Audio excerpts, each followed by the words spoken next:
أعوذ بالله من الشيطان الرجيم بسم الله الرحمن الرحيم الحمد لله رب العالمين والصلاة والسلام على أشرف الأنبياء والمرسلين سيدنا ونبينا ومولانا محمد صلى الله عليه وسلم وعلى آله الطاهرين الطيبين وعلى أصحابه المنتجبين.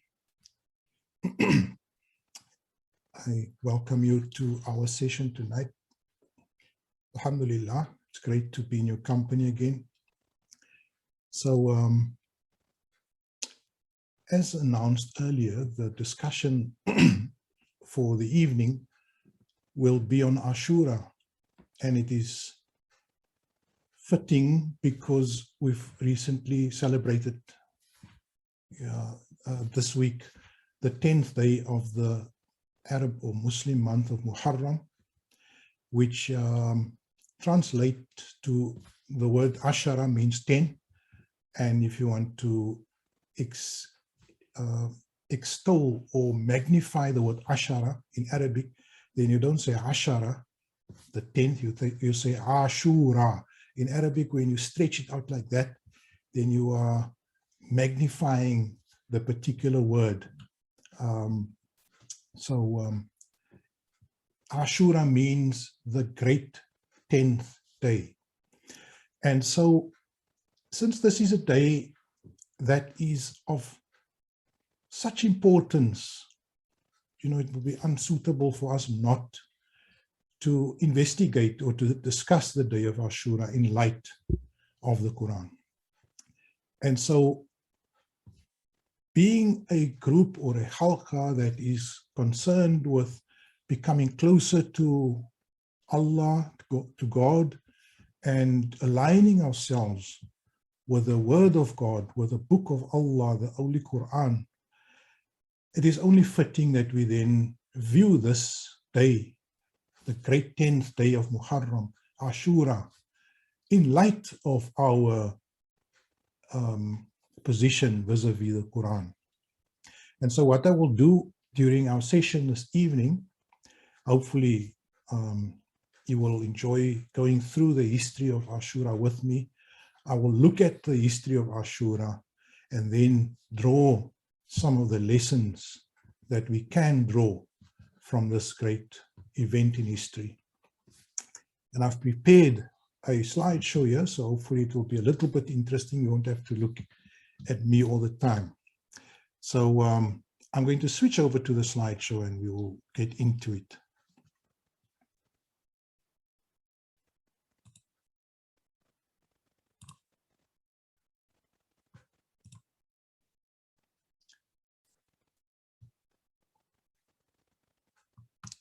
So we are looking at the political, religious, and historical significance of this day in history. Now,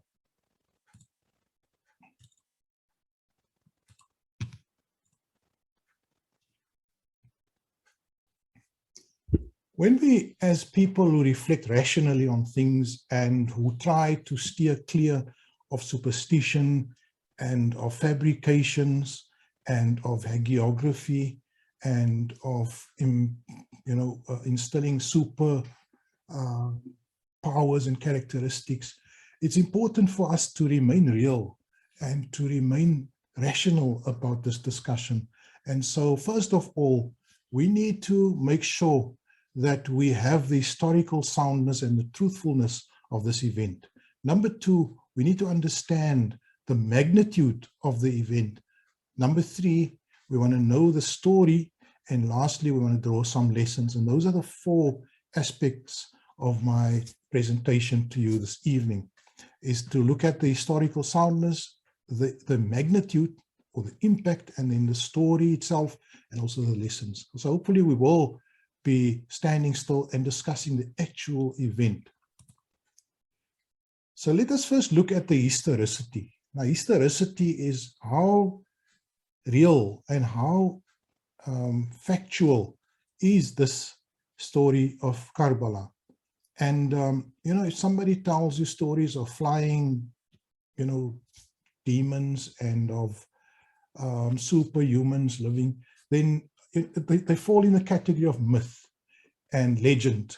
And we want to ensure that we are not discussing Karbala as a legend, as like an ancient legend that, you know, that could be part of Viking mythology or Roman mythology or Greek mythology. We are dealing here with an actual event that occurred in history with actual historicity. And the historicity is very clear. We have the history of this event reaching us or being recorded or being narrated by no less than about 9+ sources. And these sources, I've listed them, I'm not going to go through them, but we can look at the date that these people lived, 128 after in Hijrah, 133, etc., etc. Now, just briefly, what Karbala or what Ashura entails in terms of our discussion is the events that transpired on the 10th day of the month of Muharram, which corresponds to the 10th day of October,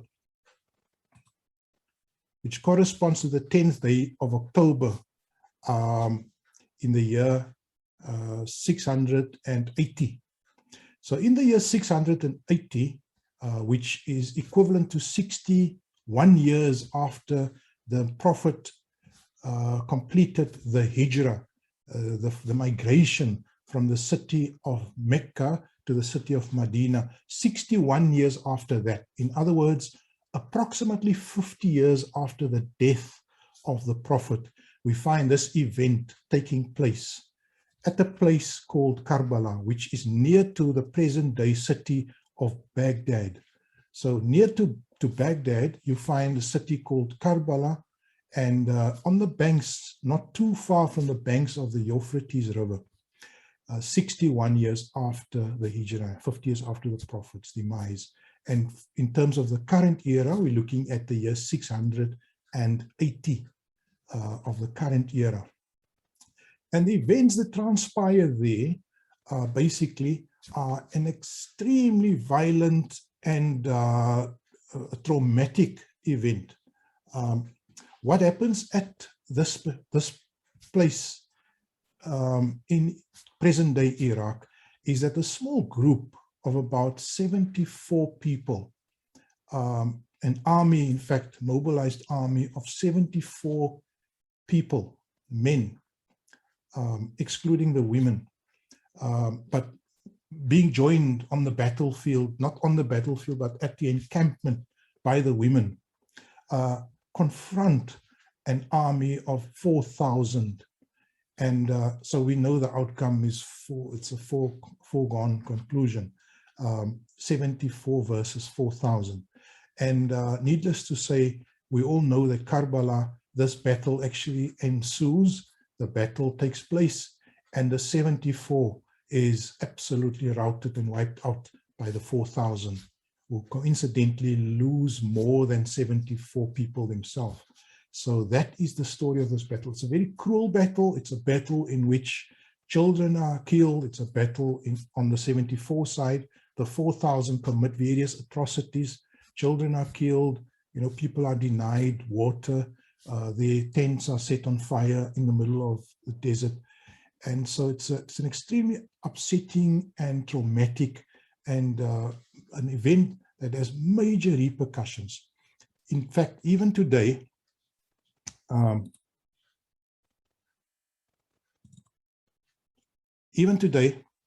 we find that this event, or shortly after the transpiring of this event, it becomes etched in Muslim history.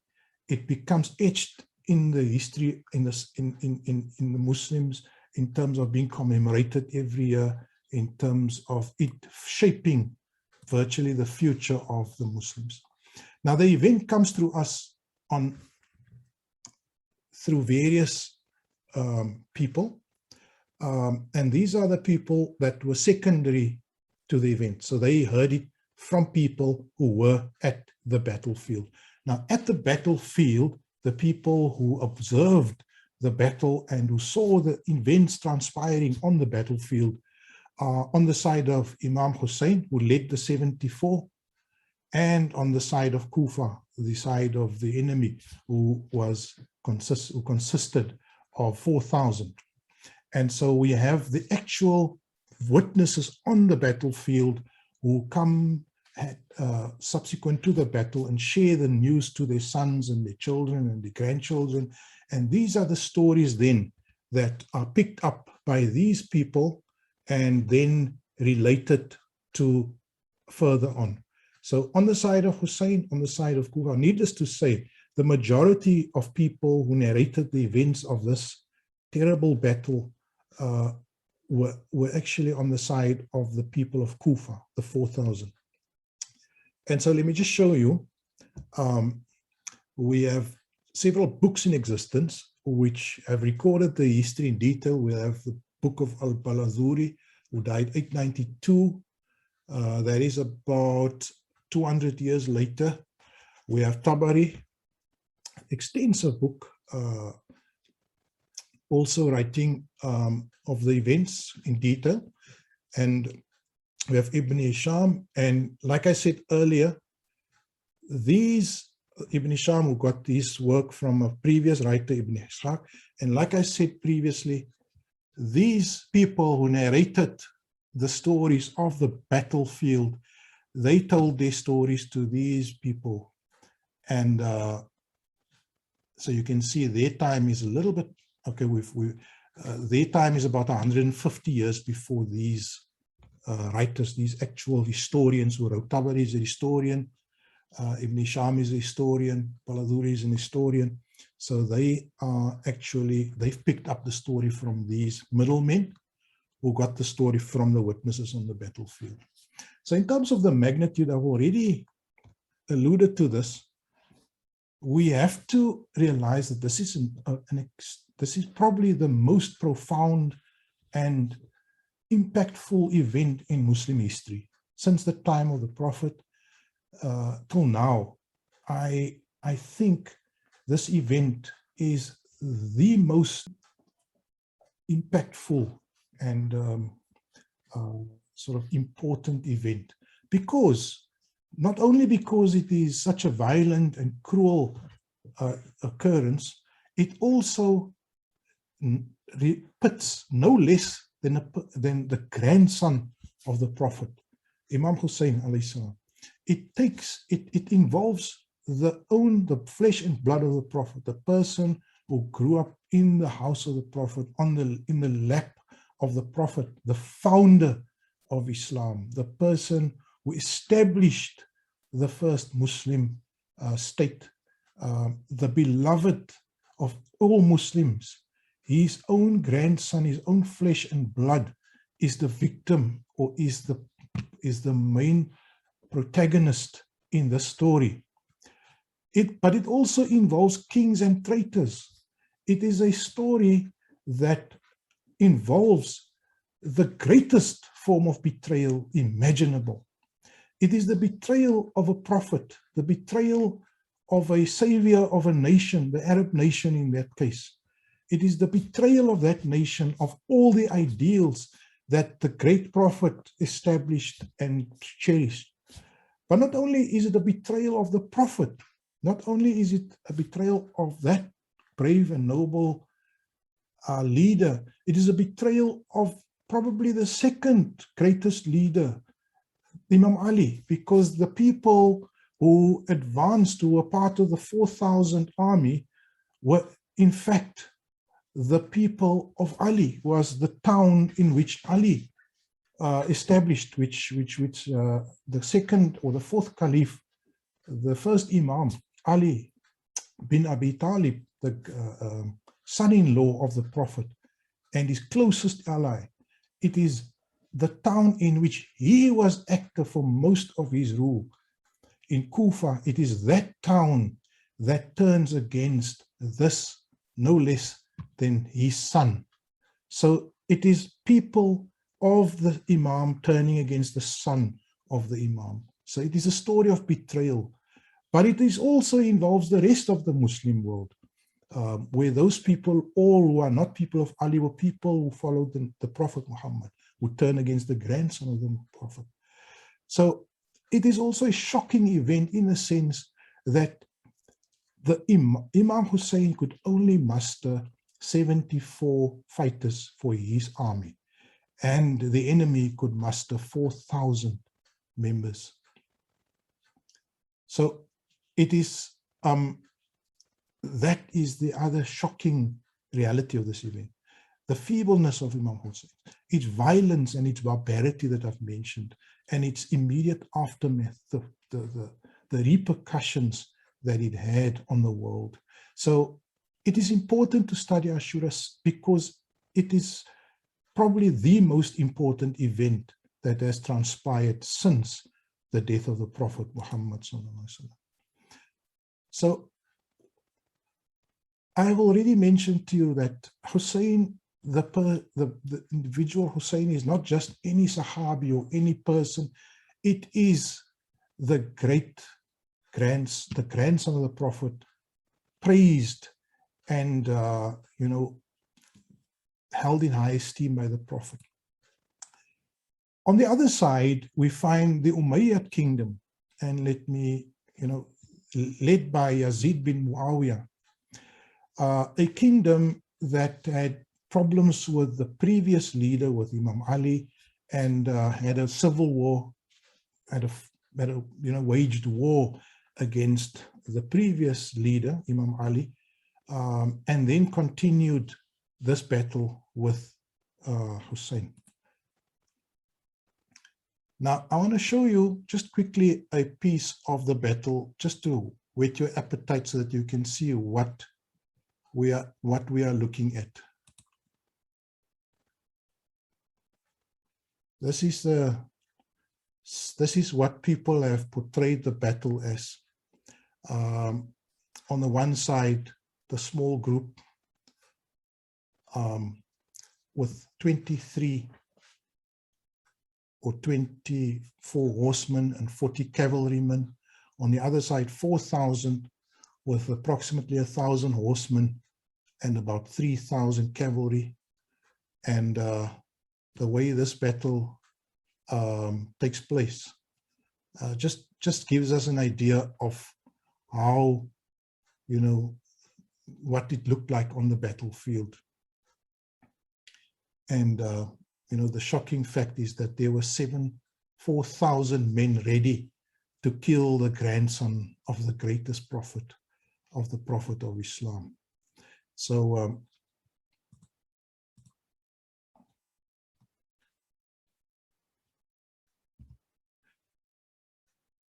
the aftermath, let me just quickly, before we look in more detail at the battle, let me just quickly,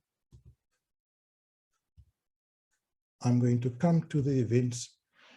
So let me just put it a bit more in context and why it is an important event to study. Look, the battle takes place in 680.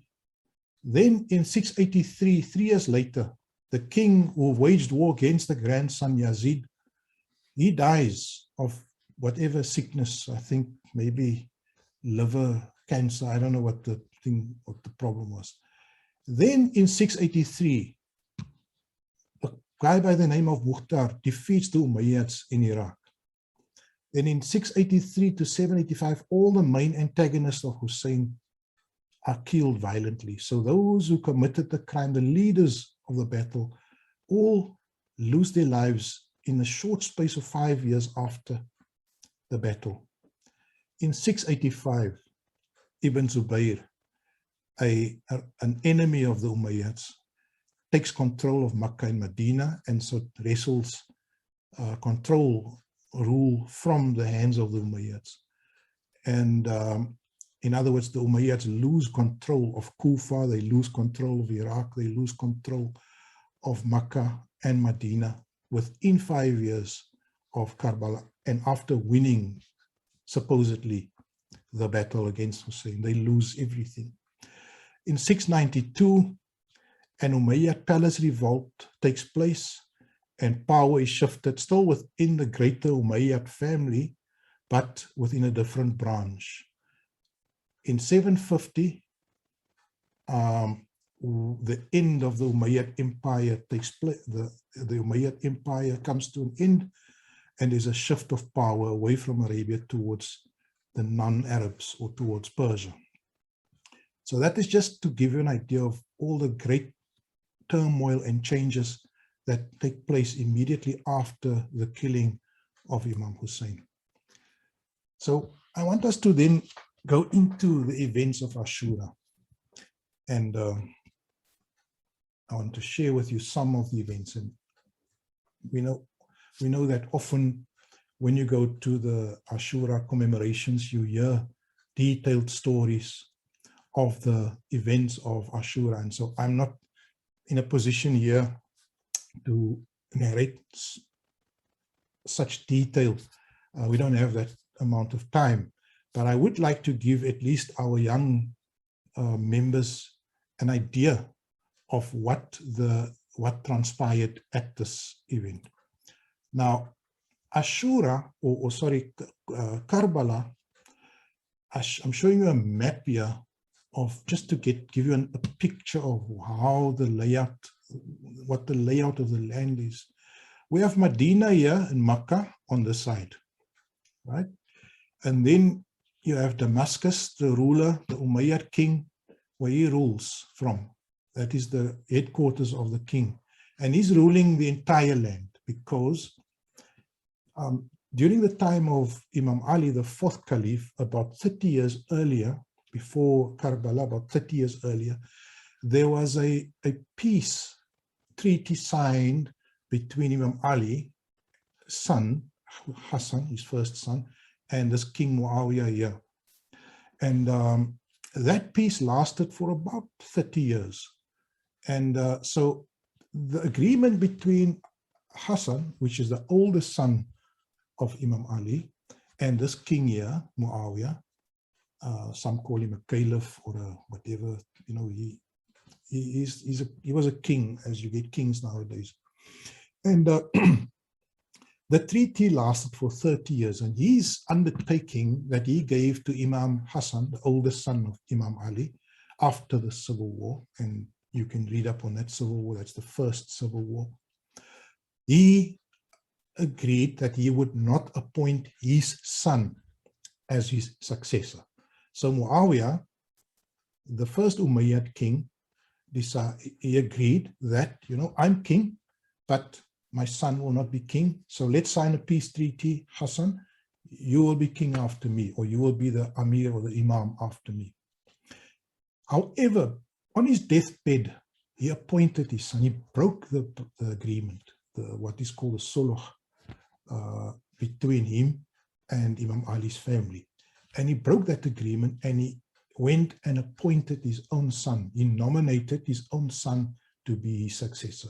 Now, Yazid, if one could say that Muawiyah was a man of selective morals or selective virtue, then I don't even think Yazid reaches that type of level.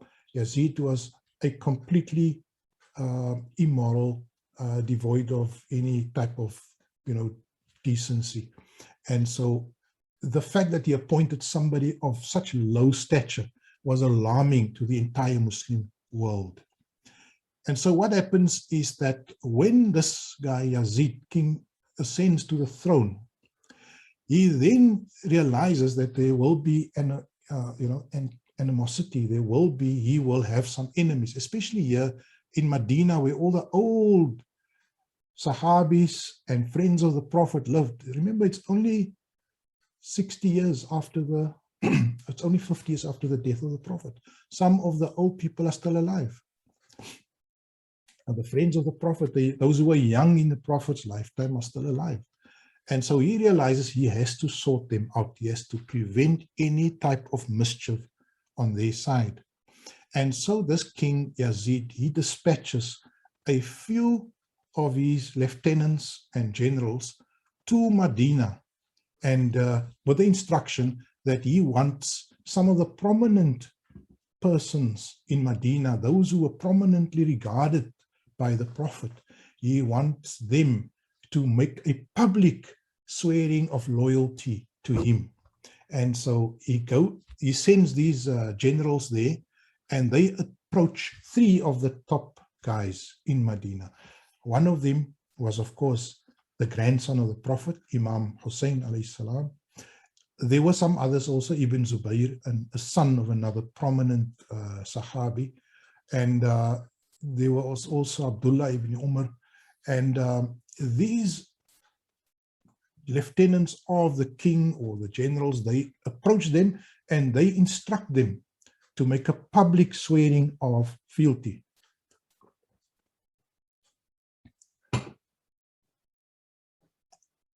However, they basically refuse. In fact, one of them, Ibn Zubayr, he takes flight. He runs off and he takes sort of refuge at the sanctuary in Makkah. So he runs away in the middle of the night and he goes to Makkah, where there was relative safety at around Makkah. The Arabs would not really attack or desecrate the holy haram. And so even for the Arabs that time, even for Yazid, that was, just a little bit too extreme. Husayn, however, he remains in Medina, and he point blank refuses to give this allegiance. And the generals then of the King Yazid, they employ him, they force him, they coerce him, and he refuses. But somehow they never get the courage to take action against him. And Husayn then, within this, under these conditions where he is now not just, the agreement has not just been broken by this new king now, but this new king is now imposing himself on the prominent leaders. And Imam Husayn, as the grandson of the Prophet, imagine swearing allegiance to a drunkard, a womanizer, an immoral person, known to have been a complete denialist of everything the Quran and Islam preached. And so Imam Husayn could not see the day in which he would bow down and accept the authority of Yazid. And so after hearing from some visitors from Kufa to Medina, he hears from them that there's in fact a great deal of discontent. And the old city of Ali, this was the city of Ali, that was the city of Muawiyah. And so in Kufa, where the old people of Ali lived still, it used to be a garrison city that formed part of the war against Persia. In Umar's time, there was a great war fought here, Qadisiyah, and that town emerged after the war, where soldiers brought their families and they set up camp, and they just, it developed into a town, Kufa. And so that town was very close to the family of the Prophet Imam Ali. And so in Medina, Husayn then learns that these people are burning, are longing for a leader to come and lead them against, in a revolt against the king Yazid. And so this word that reaches him sort of persuades him. In his mind, he's persuaded to actually join the city, a highly populated city, well-armed, quite wealthy. You know, the remnants of the old Persian Empire is there. So it's almost like you're going to, a place like New York today. If America is to fall, there will still be a lot of knowledge, history there. And so he decides to join.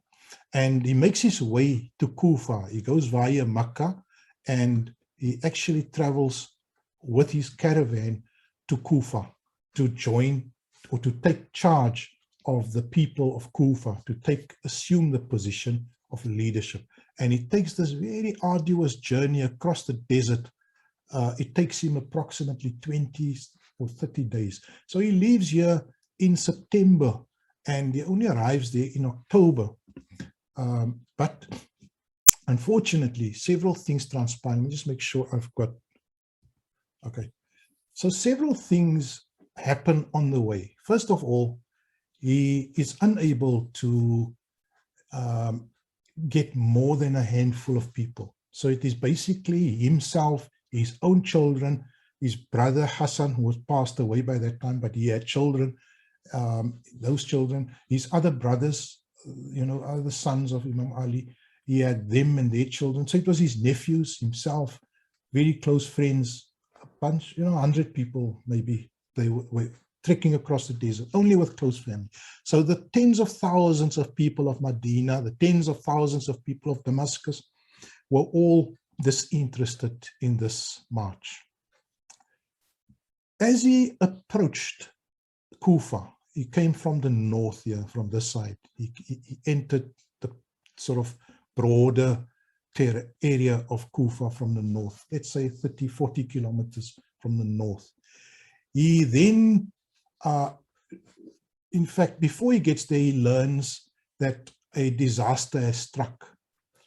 That although he had heard from people that they would like him to come and lead them, and in fact, he sent envoys, he sent an envoy called Muslim to ride out ahead of his caravan and to go and prepare the city and the grounds for his entry, so that, politically, militarily, and so that the city would be ready for him to enter. But he learns the terrible, development of events, that this envoy of his, Muslim bin Aqil, had in fact been arrested. Not only had he been arrested by the government, who is appointed by the King Yazid, not only has the governor arrested him, they've in fact executed Muslim bin Aqil. So now he is facing a terrible dilemma. He has to march on into the Dragon's Lair, where Kufa is obviously no longer ready to meet him, or he has to turn back and he has to go and give allegiance to this false king, to this imposter king, the king who wants to overturn everything that his father and grandfather had established in terms of a righteous, just state. And he then meets up on the way. He meets with representatives with a battalion of the army of Kufa, a battalion of 1,000 men under the command of a man called Hur. He meets up with this battalion of 1,000 men. Maybe it's not a battalion, I think that's bigger than a battalion, but where they inform him that there's nothing in Kufa for him. So they tell him, look, where are you off to? And he says, I'm off to Kufa. And he shows various letters from the people of Kufa who wrote to him to invite him to come. And in fact, in this brigade or battalion of men led by Hur, there's actually some of the men who wrote letters. And he says, well, some of the guys who wrote these letters are in your army, in your group. And so it becomes difficult for them to argue with him, because they themselves are filled with shame. Many of them are the ones who invited the Imam, and now they are standing here confronting him, carrying out the orders of the king and the governor of that king in Kufa. And so they retreat and they allow him to march a little further on. But in the meantime, reinforcements are sent from Kufa, and the governor there is a guy by the name of Ibn Ziyad. The governor appointed by the king in Damascus is now this Ibn Ziyad, and he dispatches another 3,000 soldiers as reinforcements to the 1,000 that's already, encountering the Imam in the desert. And these 4,000 then meet up and they decide they are going to stop the Imam now from marching any further. The details of this battle are recorded in detail. As I showed to you earlier, there's no less than 9 people who are intermediaries, and there are hundreds of first-hand accounts who narrated their accounts to the intermediaries. And then these are captured in books. So the story we're narrating to this evening is not a legend or a myth, it is an actual event. So let us look then at the place called Karbala. The Imam is halted and he can proceed no further. The 4,000 men take up position and they prevent him from marching any further with his small army. Now here's a present day picture of what it looks like, what the earth looks like around Karbala. You know, and you can see it's dry. There's nothing here. It's completely dry. Well, here's another army. You know, this modern day, there's still a foreign army at Kufa. So Ibn Sa'ad then, the 3,000 additional men that arrive, then confronts Husayn and gives him a direct ultimatum at this place, Karbala. Husayn, on the 9th day of Muharram, a day before the battle, he reads him, as you say, the Riot Act. And this Ibn Sa'ad tells Husayn, listen, you need to pay allegiance to Yazid, you need to accept him as your king, or you are going to die here. And that's it. And Husayn says, okay, give me a chance. Let me speak to my men this evening, and we will have an answer for you tomorrow morning.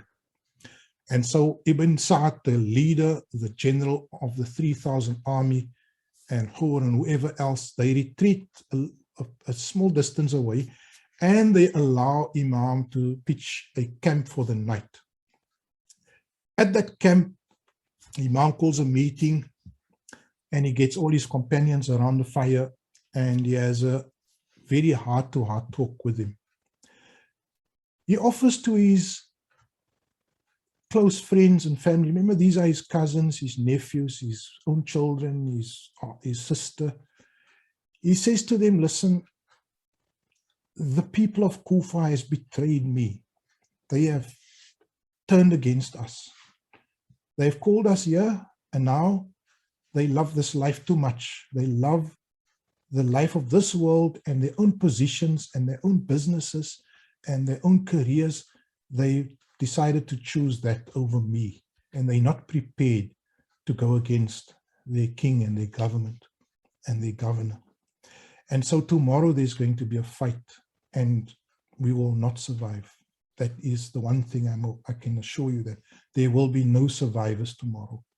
And the Imam speaks to his friends and his family and those who love him, and he makes an offer to them. He says to them, in the morning or during this night, when we go and sleep, I want all of you not ready to die or who feel this is not important enough to pack your bags and to silently saddle up some of the camels, and you are very welcome to leave. With no hard feelings, you are very, very welcome to leave this place.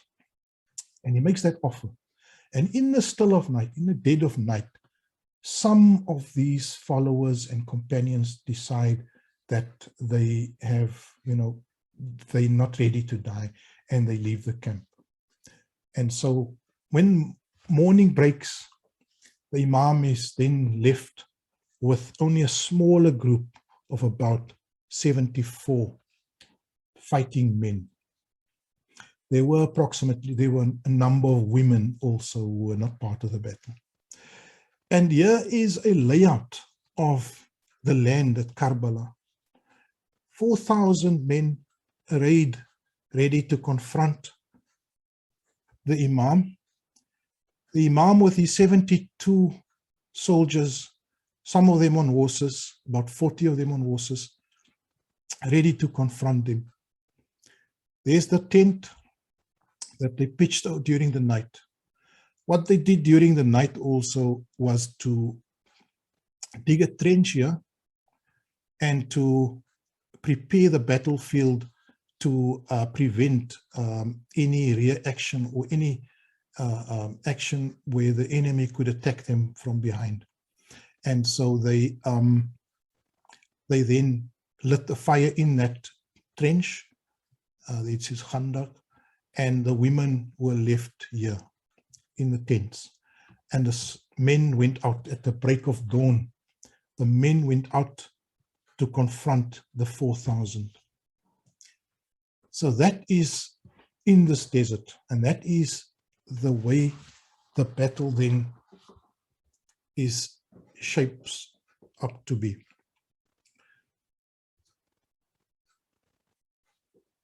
Just a few points of the battle, and I will not go into too much detail. We know the outcome. The outcome is well known. The battle was fought bravely. The battle, when it started, these guys were apprehensive, the enemy, because remember, these are the people that were loved and cared for by Imam Ali. This army did not come from Damascus. This army came from Kufa. And this army consists of people that Imam Ali loved and cared for. Many of these men actually fought with Imam Ali in some battles also. And now their hearts have turned. They are now not, the son of the Imam, They are ready to kill this man. So there's a lot of trepidation. There's a lot of two-mindedness in these camps. These men are not fighting with passion. They are fighting to save their jobs, to save their lives, to save their businesses, to save their farms, because standing with Husayn means losing everything. It means going against the king and against the government. So although they might not hate Husayn that much, they love their own lives just too much to turn against him, to turn against the king and the government. And so the battle is hard fought. They are unable to subdue these 74 men. They find it difficult. In fact, these men fight bravely even after being denied access to the water, because the water wells were somewhere there, and they made sure that there were some guys who were preventing the soldiers of Imam Husayn from quenching their thirst. And so being thirsty and being hungry and being in the middle of the desert in the month of October, they still fought very, very bravely. And by about 12 o'clock, midday, they had to take a break. But by that time, many people had been killed already. So the archers and all of those were mobilized, and many, many were killed already. I think it was shortly after lunchtime or after Dhuhr that they were more or less reduced to 1 or 2 or 3 men. And the flag bearer was Abbas. He was a close family member. Then there were some children of Imam Hassan, the older brother, some nephews and so on. They stood out till the bitter end. In the end, it came down to one man, one single man. When the men had all been wiped out, when they had all been pierced by arrows, cut with swords, and they had inflicted plenty of casualties on the enemy also, but it came down to one man called Imam Husayn. And there was just nobody in this great army that had the courage or the guts or the evil in him to end the life of Imam Husayn. But then a man by the name of Shimr, also some call him. Shimr then, an evil man from head to toe, but also a son of a Sahabi, a person who was supposedly a Muslim and who called himself a follower of the Nabi. He got it within himself to instruct the people to go and set upon Imam Husayn. And Imam Husayn, when he fell, when he died, he had 34 stab wounds and 33 stab wounds and 34 cuts in his body. He was drenched in blood and his body was completely torn apart.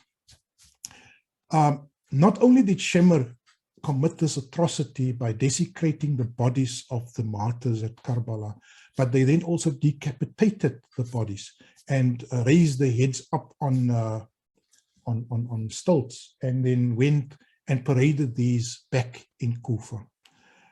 Let me move on. Some of the atrocities on the battle was the slaying of an infant, the denial of drinking water, the burning of the small tent camp. And let me then, in the last few minutes, because there are many, many stories on the day of Karbala that you can read up on, or that if you attend a commemoration session at any place, that you will learn about. But let me rather move forward, and this tragedy, this extreme event, this trauma beyond imagination that takes place only 50 years after the death of the Prophet, that is inflicted on his own flesh and blood. This terrible disaster, this atrocity. Why did this happen? How could this happen? You know, and I want to bring this home to us. You know, we are a nation or a people who have experienced social change. We have experienced the ousting of an oppressive regime. And we are a people who have instituted a new and more just system that we believed would be more just. Here we see that barely 50 years after the institution of the most just system of governance, the Prophet Muhammad's rule, we experience this violent revolt and overturning of the noble principles established by the Prophet. And in the final few moments, I want us to stand back and reflect and to make sense of it in light of the Quran. And so what I want to do is, I want us to reflect on this event. What are the lessons for us? And let us take the first lesson. And the first lesson that is very, very clear from this event is the inevitability of an unjust power perishing. The first lesson that we gain is that injustice cannot survive. Injustice will, of necessity, perish. And so the political demise of the Umayyads within a generation of Karbala, where the seeds of their own destruction, the injustice, is planted at Karbala. So not only Husayn did not stop the Umayyads, but their very injustice and corruption does not have a future. It has, by its very nature, it is bound to end and to self-destruct. And so the Umayyad Empire self-destructed, not after 50 years, in fact, within 3 years of the Prophet, of the killing of Husayn, the family of the Umayyads already started self-destructing. And so it's a lesson for us, for our present day world, where the unjust powers that are ruling our world, the elites that are ruling our world from Washington and from London and from Paris, the mighty elite, that we are aware that their power is by nature doomed to self-destruct. Also, what the other political outcome or lesson of this event is the rise of the non-Arabs. In fact, Karbala and the short, in aftermath, in the 50 years following Karbala, all Arab power, actually, we see the demise of all Arab power. And never again did an Arab dynasty rule the Muslim world after the Umayyads were self-destructed. The Abbasids were, obviously, we know that they were based in Persia, and the government of the Abbasids, the dynasty that followed the Umayyads, were far from Arab.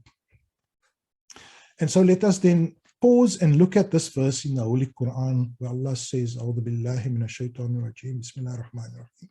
I'm going to offer you 3 verses here to reflect on Karbala. A'udhu billahi, Bismillah.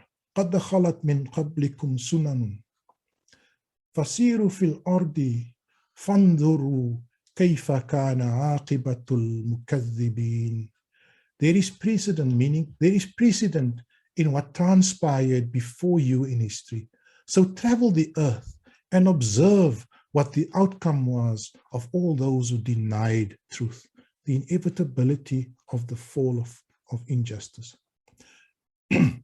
هذا بيان للناس وهدى وموعظة للمتقين. Quran then continues in the next verse and says, this then is a clarification to all people and a source of guidance and instruction for those who practice pious restraint, muttaqeen. And then the next verse says, verse 139, وَلَا تَهِنُوا وَلَا تَحْزَنُوا وَأَنْتُمُ الْأَعْلَوْنَ إِن كُنْتُم مُؤْمِنِينَ. So never despair and never grieve. You will have the upper hand in the end if you affirm truth. And the story of Karbala and the aftermath of Karbala and the self-destruction of the Umayyad Empire with or without Imam Husayn is testimony to this verse, that Karbala is not an occasion for despair. What the Quran is saying is that when you travel, because I want to link it to the first one, there is precedent in what transpired before you in history. Karbala, in other words, Karbala, there is precedent. There's a lesson in Karbala. Travel the earth and observe what the outcome was of all those who denied truth. The Yazids, the Ibn Sa'ad, the Ibn Sa'ad, Ibn Zayd, Ibn Ziyad. There is lessons in the story of Karbala. And the lesson is that you should never despair and you should never grieve. You will have the upper hand in the end. So that is the political lesson from Karbala, is that corrupt regimes cannot last. The problem of spiritual decay is the second lesson that I want to draw out of the events of Karbala. And the problem of spiritual decay is very, very clearly present within this event of Karbala, because you find 4,000 Muslims, followers of the Prophet, people who recite kalima, people who go to mosque every day, people who fought in jihad with Imam Ali, people who Muslims in every aspect, but who have lost their faith in terms of their spiritual health. They've lost it. They have died spiritually. And the verse here says, and I want to bring a verse in from the Quran with which to reflect on Karbala with. And this verse, I'm drawing it from the second surah, from the first chapter in the Holy Quran, sorry, the first juz of the Holy Quran, where Allah speaks about the people of Bani Israel. And, where Allah says to the Bani Israel, Allah addresses the Bani Israel and reminds them of all the occasions on which they've denied his generosity, his kindness, his mercy on them, and how they acted in a petulant and in a treacherous way against their prophet, and how they have this inclination of never being upholders spiritually strong and always wavering spiritually. Allah actually accuses the Bani Israel of this weakness spiritually. And so we cannot but, there is no nation, we cannot as a nation, as an ummah of Islam, we cannot argue that we are the people of salvation. That's nonsense, And those people, those 4,000 people, those 4,000 Muslims who killed Imam Husayn, those 4,000 Shia Muslims and Sunni Muslims, they are not spiritual. There's no spiritual value in them. They are the inmates of the fire. And so to read this verse, actually, it shows the spiritual aspect of Karbala. Just listen to this. I'm going to read the English to save a little bit of time. Is it not the case? This is verse 100 in Surah 2, Surah Baqarah. Is it not the case that every time they make a covenant, some party among them throw it aside? Nay, most of them are faithless. And then verse 101. And when there came to them a messenger from Allah, confirming what was with them, a party of the people threw away the book of Allah behind their backs, as if it had been something they did not know. And then the verse continues, and then they slayed the messengers of Allah. The verses continue there and spells out in detail the perfidy, the treachery of the Bani Israel. But I want to say to you, Karbala shows you that Bani Ismail can be as evil as Bani Israel. And Bani Ismail, just because you have lineage to Ismail as the Arabs, it does not exclude the possibility that you could be as treacherous and as perfidious as the people of Israel is shown to be in this verse. So politically, the earth-shattering changes of the Umayyads, starting their demise, the seeds of their demise planted at Karbala. Spiritually, the impact, the lesson on Karbala is how extreme the loss of faith and of spiritual depth can be in the masses, even 50 years after the Prophet, and how profound the selling out of the people of the Prophet could have been. Spiritual decay, then, we can summarize, and this is the lessons we're drawing. We are drawing lessons for ourselves, because we are not doing an academic exercise here. We are looking at Karbala and looking inwards. I'm looking inwards. And the spiritual decay that we observe at Karbala, and I know I'm not speaking and I'm not, lyrically waxing about the Imam Hussein, but that has been done plenty of times, and at another occasion we can do that. But I want to hear this evening, spend a bit of time on the enemy and their lessons that we can take from. So this enemy, the 4,000, in fact, the 100,000 that did not fight with Hussein, were obsessed with the world and all its allurements. They were more concerned about the new comfortable life that they had acquired, because the Prophet had brought stability, the Prophet had brought wealth to the Muslims. The Prophet took them out of the darkness of Jahiliyyah, and now they had farms, they had businesses, they had careers, they had money, they had wealth, and they had a lot to lose. And in 50 years, they became very reluctant to part with the beautiful possessions that they had acquired in 50 years. So they became obsessed with the world. They developed a terror for dying. They would not want to die because fear was employed very effectively by the king in Damascus. And any person that questioned the king was wiped out financially, but also physically. They were executed. So we find not only did people develop an obsession with the life of this world and with their possessions, and a terror of dying, the fear of dying, they actually underwent moral degeneracy. Because if you look at the atrocities, the killing of a baby, that had become immune to any feeling of compassion. And so I want to apply that lesson to today also. How immune have we become to the pain of the babies who are shot in Menenberg on a Friday night, and to the babies who are killed in Palestine? How immune have we become? Because those 4,000 people had become immune to that kind of pain, where they could see a baby being pierced by an arrow.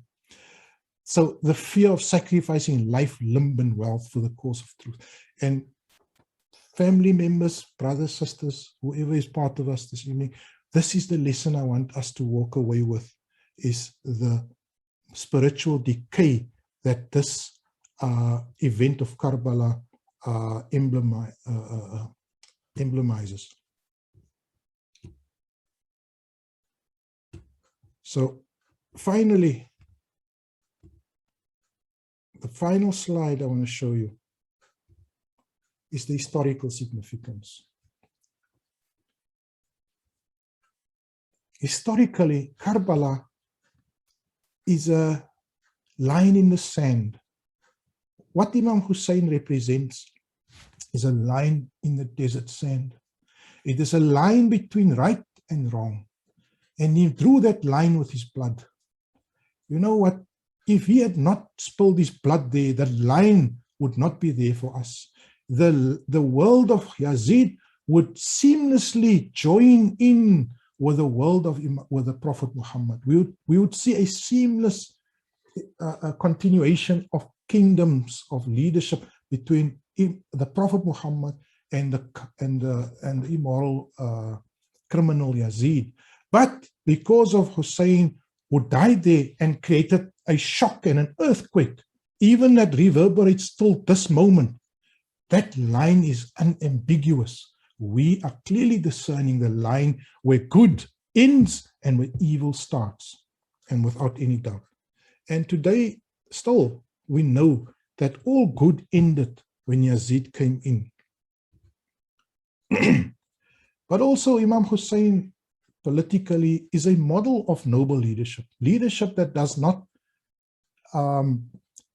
obsess with gaining power, but leadership that obsesses with establishing righteousness, truth, and justice, even at the cost of their own lives. And those are the noble leaders that we take, that we learn from the model of Husayn. And then finally, Husayn comes up and stands out as the destroyer of oppressors. And so till this moment, we are able to discern an oppressor from a non-oppressor, a person that commits atrocities, that oppresses the weak, that is in bed with the powerful only. Those are the oppressors. And so I will terminate at that point. I know I've been going a solid hour, but we had to do justice to the discussion. And alhamdulillahi rabbil alameen.